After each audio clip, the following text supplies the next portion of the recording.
अब आपके पास मान लीजिए 2 महीने हैं, बहुत सिंपल सी बात याद रखिएगा, 2 महीने मेरे पास हैं, 60 डेज 60 डेज है, 60 दिन है मेरे पास। मान लीजिए मैं ग्रेड सेकंड की पढ़ाई कर रहा था, ग्रेड सेकंड की पढ़ाई कर रहे थे तो भी आपने सब्जेक्ट को पढ़ा है, आपने जीके को पढ़ा है, साइकोलॉजी को पढ़ा है, तो कभी ये मत कहिए कि सर मेरा कुछ तैयार नहीं है, आपकी लगभग चीजें तैयार हैं। उसको व्यवस्थित रूप कैसे देते हो आप, ये इंपॉर्टेंट चीज है। आप लोग घबराते क्यों हो? क्योंकि आपको पता नहीं है कि किसी चीज को अरेंज कैसे करें, व्यवस्थित कैसे करें। हमारे पुराने लोग कभी घबराते नहीं थे, खेत में काम कर रहे थे, बारिश भी आ गई और भी कुछ भी हो गया तो वो अरे कर लेंगे, इस प्रकार सिस्टमेटिक। जब वो अपने बाजरे की जो ये होती है ना डंडे, इनको काटते थे, उनको जो बनाते थे कितना सुंदर बनाते थे, व्यवस्थित था वो। और आप लोग क्या हो, अव्यवस्थित हो, इसलिए हम जल्दी घबरा जाते हैं। वो लोग घबराते नहीं थे।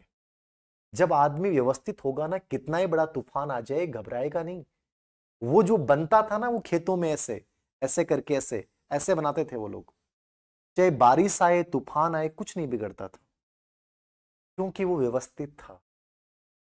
एग्जाम भी यही है, परीक्षा भी यही है। जो आदमी अपने आप को ऑर्गेनाइज कर लेगा, व्यवस्थित बना लेगा, उसका छोटी मोटी समस्याएं उसको हिला नहीं सकती। और तुम्हें कंपटीशन में बहुत अच्छे से नंबर लाने हैं तो तुम्हें यह समझना पड़ेगा कि याद रखना कि मुझे व्यवस्थित कैसे बनना है। सर मेरे पास 60 दिन है, व्यवस्थित क्या था? आपने लगभग चीजें पढ़ रखी हैं, जीके में आपने बहुत सारी चीजें कई सालों से पढ़ रहे हैं, साइकोलॉजी आप पढ़ रहे हैं, शैक्षिक परिदृश्य आपका लगभग पढ़ा हुआ, आरटी 2009, आरटी 2011 नया आ गया, न्यू एजुकेशन पॉलिसी आ गई, खैर उस पर फोकस करना है, सूचना तकनीकी का नॉर्मल पार्ट है, ठीक है। टीचिंग मेथड आपने पहले रिट में भी पढ़े हैं, दोबारा से पढ़ने, थोड़ा सा लेवल इंप्रूव कर लेना है। सब्जेक्ट आपने जो रिट में पढ़ा है, एनसीईआरटी आरबीसी पढ़ा है आपने, वही इस बार पढ़नी है।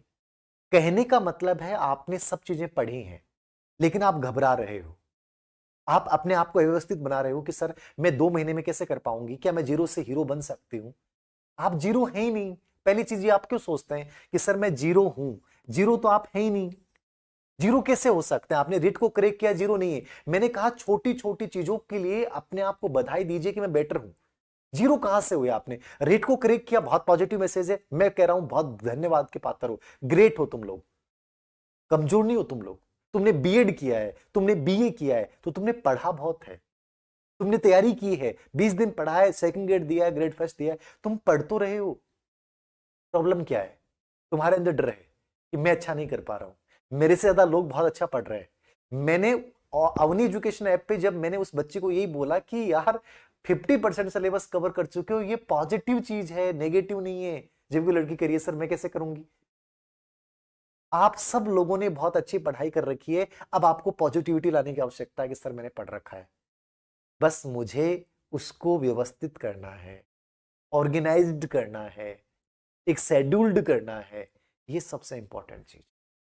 आपके जो भी सब्जेक्ट हैं याद रखना, समझिएगा, मैं बहुत इंपॉर्टेंट चीजें बोल रहा हूं, यदि तुम मेरी बातों को फॉलो करने लग जाओगे ना, मैं रियल बोल रहा हूं, तुम्हारी जिंदगी में इतने बड़े बदलाव आएंगे। ये मैं नहीं कहता कि मैं गवर्नमेंट नौकरी तुम्हें लगा दूंगा, लेकिन यदि रियल में तुमने मेरी बातों को फॉलो किया ना, तो तुम प्राइवेट सेक्टर में भी कमाओगे ना, तो इतने बड़े आदमी बन जाओगे कि नॉर्मल इंसान तुम्हारी टक्कर नहीं ले पाएगा। ऐसा मैं नहीं कहता कि गवर्नमेंट जॉब इंपॉर्टेंट है, गवर्नमेंट जॉब इंपॉर्टेंट हो सकती है, लेकिन इंसान में वो टेक्निक्स आनी चाहिए, वो स्किल्स उसको डेवलप करनी चाहिए कि वो कहीं भी बैठे ना तो बहुत चीजें नहीं ला सके। आप यदि प्राइवेट सेक्टर में भी काम करो तो आप में इतनी स्किल्ड होनी चाहिए कि दूसरे लोग कहें कि यार ये बंदा स्पेशल है। मैं यही चाहता हूं कि पढ़ाई में तुम स्पेशल बनो, ना कि तुम रोना रो कि सर मेरे पास 2 महीने में कैसे करूंगी। सर मेरे साथ ऐसा क्यों होता है कि मैं एग्जाम हॉल में जाके भूल जाती हूं? इसलिए भूल जाते हैं क्योंकि हम मेंटली तैयार नहीं है, याद रखना। मैंने आपको डिबेट का उदाहरण गिना के बताया था आपको कि मैं डिबेट बोलने जाता था और मैं हमेशा ये होता था कि मैं भूल जाता था, लेकिन बाद में मैंने सीखा कि यार मैं इसको एंजॉय नहीं कर रहा हूं, मैं बोझ मान के कर रहा हूं, क्योंकि मेरे अंदर ये था कि लोग, मैं ट्रॉफी नहीं जीत पाऊंगा, लोग हंसेंगे, मैं रुक जाऊंगा। मैं हमेशा वही कल्पना करता था कि मैं अटक जाऊंगा, स्टेज पे जाते ही मैं बीच में भूल जाऊंगा। मेरे माइंड में विचार तो वही आ रहे थे कि मैं भूल जाऊंगा, और स्टेज पे जाते मैं भूल जाता था, स्टेज पे जाते मैं भूल जाता था। आप क्या मानोगे, मैं जोधपुर यूनिवर्सिटी में डिबेट बोलने गया और मैंने इतनी तैयारी की, इतनी गजब की तैयारी की। जोधपुर में एक बार ही गया था और वो डिबेट बोलने के लिए गया था, याद रखना, 2003 में।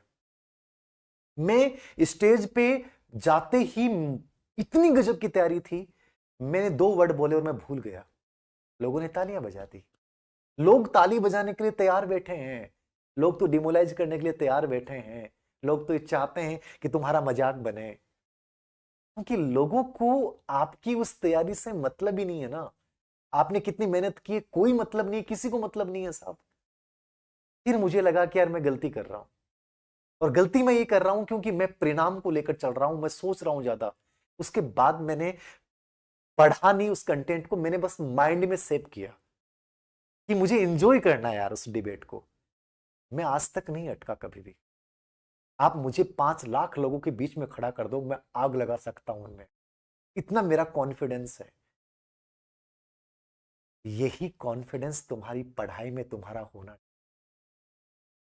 घबराओगे तो भूलोगे, घबराओगे तो लोग डराएंगे, घबराओगे और परिणाम के बारे में अत्यधिक चिंतित हो जाओगे तो लोग तुम्हारे पैर खींच लेंगे। मैं नहीं चाहता कि तुम ऐसे बनो, समझिएगा। व्यवस्थित बनाओ अपने आप को, पहला काम यही करना है। अब व्यवस्थित जो भी बनाना है कैसे करना है, मैं जीरो नहीं हूं, आप जीरो नहीं है, आपने लगभग 40-50% कर रखा है। अब अंजाम तक कैसे पहुंचना है, जैसे मान लीजिए कि मैं लेवल सेकंड का बच्चा हूं, मैं लेवल सेकंड का बच्चा हूं और मुझे प्रिपरेशन करनी है, मैं तैयारी करूंगा सर, मुझे 2 महीने में लगना है। ग्रेड सेकंड में मैं बहुत अच्छा नहीं कर पाया सर, लोग, मेरे मम्मी पापा, मेरे घर वाले सब तक मुझे कह रहे हैं तू 3 महीने 5 महीने से कर रहा था, तुमने क्या दिया। एक तो कभी कोचिंग मत किया करो, क्योंकि कोचिंग करने का सबसे बड़ा नेगेटिव इफेक्ट ये आता है, लोग कहते हैं तुमने तो कोचिंग की थी ना, फिर भी नहीं हुआ। ये प्रेशर बढ़ जाता है। इसलिए मैं बार बार बोलता हूं, कोचिंग करो तो पर्टिकुलर किसी पार्ट के लिए किया करो, या सेल्फ स्टडी ज्यादा किया करो। डंग की जगह कोचिंग करो करो तो भी तुम लोगों की कोचिंग वालों के, इनके पर्सन खुद के नहीं आते हैं, खुद के सोल्व ही नहीं होते हैं, इनसे क्या करोगे। सेल्फ स्टडी को बेस बनाओ, ताकि प्रेशर तो नहीं रहेगी मैं खुद पढ़ा था यार, कोचिंग वोचिंग नहीं की। नंबर 2, व्यवस्थित बनाओ अपने आप को। कैसे बनाओ, जीरो नहीं हो आप, याद रखना हीरो हो। एक तो ये माइंड में निकाल देना कि तुम जीरो हो, तुम सब हीरो हो, तुम्हारे सबके अंदर संभावना है और उस संभावनाओं को आगे बढ़ाना है। नंबर 2, एक व्यवस्थित बनाओगे अपने आप को, टाइम टेबल के अकॉर्डिंग अपने आप को व्यवस्थित बनाएं, ऑर्गेनाइज करें। विषय वस्तु क्या है आपके सामने, सबसे इंपॉर्टेंट चीज कंटेंट क्या है। आपने कंटेंट लगभग ला रखा है, मैं सभी की चर्चा करूंगा, याद रखना, लास्ट में प्रश्नों को लूंगा। कंटेंट आपने ला रखा है, लेवल फर्स्ट और लेवल सेकंड में जीके सेम है, जीके सेम है। अब जीके में आपने क्या पढ़ रखा है, राजस्थान ज्योग्राफी क्या पढ़ रखी है, इतिहास, कला संस्कृति का बहुत बड़ा रोल है, याद रखना, इतिहास बहुत कम है, ठीक है। मतलब इंपॉर्टेंट चीज क्या है, उसको उसको पकड़ो। ट्रेंड क्या है कि राजस्थान ज्योग्राफी का बड़ा रोल है, मुझे इंपॉर्टेंट पकड़ना है, ठीक है। जहां से डिफरेंट चीजें आती हैं, जहां से ज्यादा प्रश्न आ रहे हैं, जो कमजोर पक्ष है उसको मुझे देखना है। तो अपना व्यवस्थित शेड्यूल बनाओ, याद रखना। मैं जो चीजें बोल रहा हूं ध्यान से सुनिएगा। विषय वस्तु को आप डिवाइड कीजिए कि इस विषय वस्तु में मेरा मजबूत पक्ष क्या है, मेरा कमजोर पक्ष क्या है, और मेरा मध्यम पक्ष क्या है। जो सबसे कमजोर है उस पर सबसे अधिक समय देना है, टाइम स्पेंड करें इस पे। मजबूत पक्ष को लास्ट में रिपीट कर लेना एक बार, बस 1 बार। और जो मध्यम पक्ष है उसको 2 बार, या जो भी आपको टाइम लगे, लेकिन इसके साथ आपको टाइम बिताना है। अपनी कमजोरियों के साथ जाना है कि कमजोरी क्या, उसको अपनी स्ट्रेंथ बनाओ। जो तुम्हारी स्ट्रेंथ है उस पर ज्यादा काम मत करो, वो तो ऑलरेडी बन चुकी है। पढ़ाई में हमेशा कमजोरियों पे ध्यान देना पड़ता है। मान लीजिए मैं एसएसटी का बच्चा हूं, मुझे लेवल सेकंड से सर सिलेक्शन लेना है। एसएसटी में 4 पार्ट है, इतिहास पढ़ना है मुझे, इतिहास है, भूगोल है, राजनीति विज्ञान है और अर्थशास्त्र है। ये 4 पार्ट हैं लेवल सेकंड में एसएसटी। एसएसटी वाले बच्चे सुन लीजिएगा, इतिहास पढ़ना है। आपके लेवल सेकंड में जितने भी विषय हैं, चाहे गणित हो चाहे साइंस हो, सब विषयों के बारे में मैं चर्चा करूंगा हल्की हल्की, ध्यान से सुन लीजिएगा। एनसीईआरटी में कंप्लीट टॉपिक आपके डाल रखे हैं। पहला काम, यदि बच्चा इंटेलिजेंट और बच्चा सेफ जोन में खेल रहा है, सबसे पहले वो एनसीईआरटी किताबों में इन टॉपिक्स को देखेगा। और कोई नोट्स नहीं बनाने, मेरी बात सुनिएगा। आप कहते हैं सर नोट्स बनाने हैं कि नहीं बनाने, मैं कहूंगा नोट्स बनाना समय की बर्बादी है लास्ट टाइम में। समय की बर्बादी है, नोट्स नहीं बनाने की जरूरत है। मैंने कभी नोट्स नहीं बनाए, धीर सिंह धाबाई ने हर एग्जाम को अच्छे से करेक्ट किया है। जिसकी राइटिंग नहीं, मुझे नोट्स बनाना अजीब लगता था यार, की राइटिंग नहीं है। लोग राइट नोट्सों में लगे रहते हैं, लोग पीडीएफ एकत्रित करने में लगे रहते हैं, तुम लोग वो नहीं हो जो तुम्हें नोट्स बनाने हैं। नोट्स मैं कह रहा हूं जब अंतिम 2 महीने हो, नोट्स समय की बर्बादी है, नोट्स नहीं बनाने, उसी बुक्स में अंडरलाइन करो। ये तुम्हारी स्पीड अच्छी है तो तुम बना सकते हो अपने संक्षिप्त कोड वर्ड के रूप में, बाकी मेरे कोडिंग जरूरत नहीं है। अपने अकॉर्डिंग चुनिए, आपको बेटर क्या लगता है, मेरी राय थी, याद रखना। इतिहास में एनसीईआरटी के टॉपिक उठाए, देख लीजिए। नंबर 2, दूसरा तरीका ये ऑब्जेक्टिव ले आए, या कोई टेस्ट से ज्वाइन कर लिया आपने। जैसे मान लो हमने इतिहास के ऑब्जेक्टिव निकाल दी, ओल्ड क्वेश्चन पेपर निकाल लो इतिहास के और एनसीईआरटी का मैटर देख लो। ज्योग्राफी में यही करना है, एनसीईआरटी को पढ़ लिया, एनसीईआरटी से टॉपिक उठा लिया और ओल्ड क्वेश्चन पेपर निकाल लो। राजनीति विज्ञान में यही करना है। राजनीति विज्ञान एक ऐसा सब्जेक्ट है जो अपडेट होता है, जो अंडरस्टैंडिंग है, जहां आपको बहुत डीपली पढ़ना पड़ेगा, इस विषय को आपको डीपली देना है। और एक चौथा है अर्थशास्त्र। तो राजनीति में एनसीईआरटी प्लस जो भी आए हुए प्रश्न लेटेस्ट में आ रहे हैं उनको नहीं, पर्सन ओल्ड क्वेश्चन पेपर। और अर्थशास्त्र, इकोनॉमिक्स, इकोनॉमिक्स एक ऐसा सब्जेक्ट होता है जिसका नहीं पढ़ा हुआ उसकी दिक्कत होती है। अर्थशास्त्र की आप किसी अच्छे टीचर से आप सलाह ले सकते हैं, अच्छे टीचर के पास जाके आप 5-10 क्लासें ज्वाइन कर सकते हैं, ऐसा कुछ भी कर सकते हैं। जैसे हमने इकोनॉमिक्स पे, अवनी एजुकेशन पे एक छोटा सा कोर्स जारी कर दिया अक्षय सर का, जिनका एक भी प्रश्न बाहर नहीं आया था अभी। तो ऐसा कोई भी व्यक्ति हो, वो कोई जरूरी नहीं अक्षय सर से पढ़ो, आप किसी भी टीचर से जो इकोनॉमिक्स का अच्छा है उसके पास जाइए और इसको पार्ट को पढ़ लीजिए, या इसके ओल्ड क्वेश्चन पेपर निकाल के आप समझ बनाइए, समझ बना सकते हैं। अब ये चारों पार्ट तैयार हो गए। टीचिंग मेथड, टीचिंग मेथड तैयार करना है मुझे एसएसटी में, किसी भी सब्जेक्ट में तैयार करना है। टीचिंग मेथड का पैटर्न थोड़ा बदल रहा है, टीचिंग मेथड में थोड़े से अप्लाइड प्रश्न ज्यादा आते हैं, तो कहीं ना कहीं समझना है। अप्लाइड प्रश्नों का पता कैसे चलेगा, जैसे हम ओल्ड सीटेट के पेपर देखते हैं या ओल्ड किसी पेपर एग्जाम के पेपर देखते हैं, आइडिया लग जाएगा। जैसे अभी ग्रेड 2 में एसएसटी पेपर आया है, आप उससे आइडिया लगाओगे टीचिंग मेथड में सर सेकंड ग्रेड में ऐसे प्रश्न आए, उससे एक आइडिया लगेगा कि कैसे प्रश्न आ रहे हैं। वही प्रश्न आना है, टीचिंग लर्निंग एड पे प्रश्न आना है, रिमीडियल टीचिंग पे प्रश्न आना है, सामाजिक विज्ञान की विधियों पे प्रश्न आना है, मूल्यांकन पे प्रश्न आना है। वो 5-6 टॉपिक फिक्स हैं, वही आपको देखने हैं, वही आपको देखना है, याद रखना। मैं आपको बार बार बोल रहा हूं कि समझिए कि सर मेरा पैटर्न क्या है। आप ओल्ड तरीके से मत जाइए कि सर रीट के समय की मेथड की किताबें वो एस मंगल और वो देख रहे हैं, कुछ नहीं आ रहा, बदल रहा है पैटर्न। कहीं ना कहीं हमें इंपॉर्टेंट पढ़ना पड़ेगा, कहीं ना कहीं अच्छे से जाना पड़ेगा, समझना पड़ेगा कि क्या प्रश्न आ रहे हैं। तो उन पेपर्स को, लेटेस्ट पेपर को देखो, उससे पैटर्न का पता चलेगा। पहली चीज, एसएसटी आपकी तैयार हो गई। अब आती है साइंस की बात। साइंस वाले बच्चे को पढ़ना है सर मुझे इस लेवल 2 में सिलेक्शन लेना है, कैसे लूंगा? गणित विज्ञान दोनों विषय हैं, गणित आपका कमजोर है, गणित कभी नहीं पढ़ा, निश्चित रूप से मुझे लगता है कि आपको कोई ट्यूशन करना चाहिए, कोई टीचर से पर्टिकुलर राय लेनी चाहिए। ठीक है, गणित ऐसा विषय है जिसको समझना पड़ेगा। ठीक है, विज्ञान को आप खुद पढ़ सकते हो, और विज्ञान को पढ़ने का तरीका है एनसीईआरटी से बेस्ट कुछ नहीं है। विज्ञान की ज्यादा कोई गाइड खरीदनी, जैसे उन्हें हमने भी गाइड निकाल रखे, लेकिन फिर भी मैं आपको कहूंगा ओल्ड क्वेश्चन पेपर। इसलिए मैंने खुद ये प्रयास किया कि यार साइंस पे कुछ ऐसी चीज लाई जाए। एक हेमराज जी सर हैं जिन्होंने अभी कॉलेज लेक्चर में सिलेक्शन हुआ है, पहले स्कूल लेक्चर में सिलेक्शन हुआ था, मतलब बहुत अच्छी रैंक के साथ। मैंने उनसे निवेदन किया कि सर आप एनसीईआरटी को तैयार करके दो ना बच्चों के लिए, और उन्होंने लगभग 600 के आसपास प्रश्न बना दिए, अभी तक टाइप हो रहे हैं वो। जल्दी आपके सामने पूरी एनसीईआरटी के जितने भी question paper plus old question paper science के तो मैं तैयार करवा रहा हूं, बाकी आप खुद कोशिश करें, क्योंकि मैं हर विषय का तैयार नहीं करवा सकता। जो मेरी बस की बात है मैं करवा रहा हूं। ये चीजें जैसे मैं आपको बता रहा हूं, ये अप्रोच तुम्हारे दिमाग में आना चाहिए था कि यार सर ये बात तो हमने ध्यान ही नहीं दी। अरे चीजें करो, क्रिएट करो, इनोवेशन करो, भीड़ से अलग चलो, रास्ते में मत भटक जाओ, छोड़ो मत, तुम्हारी मेहनत तुम्हें सफलता के अंजाम तक पहुंचाएगी। ये तरीका है। साइंस जैसे आपने एनसीईआरटी से पढ़ लिया, जो भी गाइड है, जैसे अवनी वाली ले लिया, कोई भी गाइड ले ली। मैथ्स की जैसे हमने नकुल पारिक सर की निकाल रखी हो, बेस्ट है, नो डाउट, रास्ता में सबसे बेस्ट है। ठीक है, ऐसे ही मान लीजिए कोई आपको मैथ्स में आपने ट्यूशन ले लिया, कोई भी कोचिंग की क्लास ज्वाइन कर ली, जो आपकी इच्छा है। जैसे अवनी पे हमने भी जारी कर दिया, लेकिन कोई जरूरी नहीं है हमारा कोर्स लो आप, मैथ का, साइंस का, आप खुद ले सकते हैं जो बेटर लगता है। लेकिन आप उन चीजों को लीजिए, लेकिन प्रैक्टिस मैक्सिमम, जितना आप अभ्यास करेंगे याद रखना उतना प्रखर होते जाएंगे। यही टीचिंग मेथड में कीजिए। टीचिंग मेथड का पैटर्न बदल रहा है, मैं बार बार कर रहा हूं। टीचिंग मेथड लेवल 2 में 20 नंबर का पार्ट है, कमजोर मत रह जाना। छोटा पार्ट है लेकिन बड़ा इंपॉर्टेंट है, वही पैटर्न वही है। अब वो 5 टॉपिक गिनती के हैं आपके, लेकिन उनको समझ बनाइए कि मूल्यांकन में पर्सनल टेस्ट में क्या आ रहा है, टीचिंग लर्निंग एड पे क्या प्रश्न आ रहा है, रिमीडियल टीचिंग निदानात्मक उपचारात्मक शिक्षा में प्रश्न कैसा आ रहा है, क्या प्रश्न अप्लाइड पूछ सकता है, विधियों पे क्या प्रश्न आ रहा है, और विज्ञान या गणित की प्रकृति पे क्या प्रश्न आ रहा है। छोटे छोटे टॉपिक हैं, तुम्हें समझना पड़ेगा। मेहनत मतलब मैं बार बार बोल रहा हूं, पोस्टमार्टम करना सीखो। जैसे धीर सिंह सर ने आपके टॉपिक लेके आ गए कि मैंने पोस्टमार्टम किया सिलेबस का, तुम क्यों नहीं कर सकते? अंगुलियों पे याद कर लो सिलेबस को, और ये देखो कि किस टॉपिक्स में ज्यादा लेटेस्ट में प्रश्न आ रहा है। एक तरीका होता है पढ़ने का। मुझे पता है कि रिमीडियल पे सिर्फ गिनती के 5% बनते हैं, तो मुझे क्यों नहीं पता कि सर वो 5% कौन से? जब टीचिंग लर्निंग एड पे सर गिनती की 5 या 7 बातें समझनी पड़ती, वो 5 से 7 बातें सर क्या हैं, मुझे वो समझनी है। अब मुझे लगता है कि यार मैं ऐसा कर सकता हूं, तो तुम क्यों नहीं कर सकते?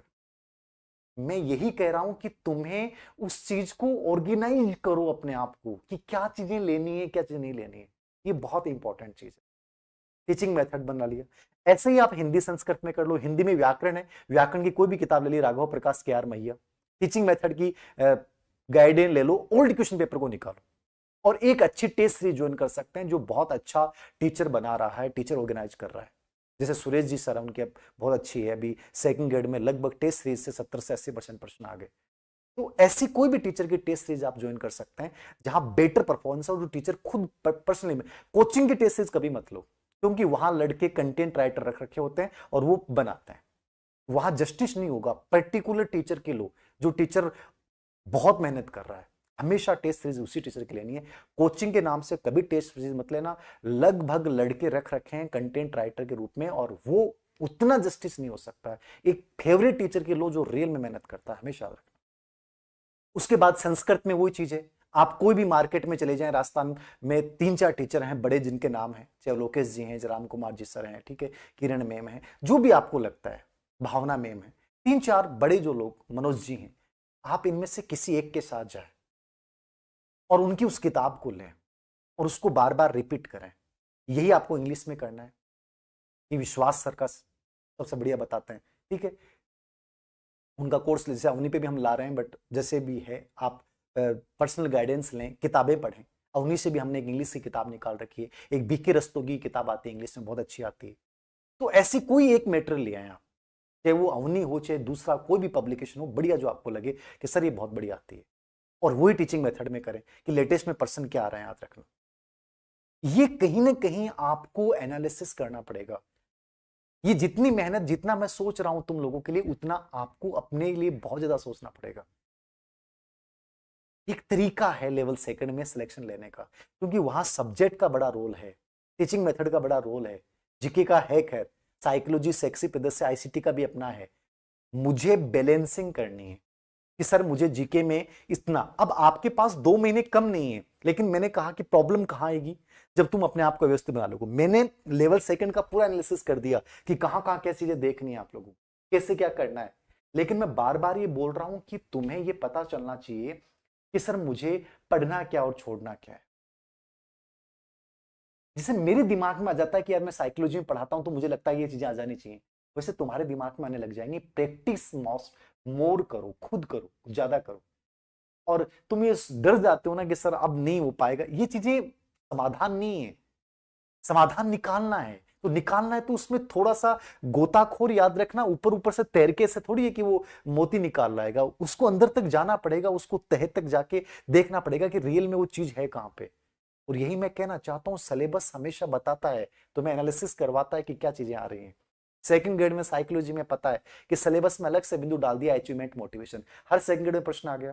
ट्रांस ऑफ लर्निंग अलग से सिलेबस डाला हुआ था, हर सेकंड ग्रेड में ट्रांस ऑफ लर्निंग के प्रश्न आ गया। कहने का मतलब मुझे ये चीज पकड़नी है कि यार सिलेबस में जिस बिंदु का अलग से जिक्र हो जाए, मतलब उसको अच्छे से तैयार करना है। अब स्मार्ट स्टडी यही तो कहती है कि आप कहते हो सर स्मार्ट स्टडी क्या है, स्मार्ट स्टडी ये है, यदि उस विषय का ईमानदार टीचर है या उस विषय का ईमानदार विद्यार्थी है, तो वो ये चीज बता देगा कि आपको मेरे विषय में कहां तक तुम्हें जाना चाहिए। महीने कम नहीं है, 2 महीने बहुत हैं, 60 डेज आपके सामने है, अच्छा कर सकते हो।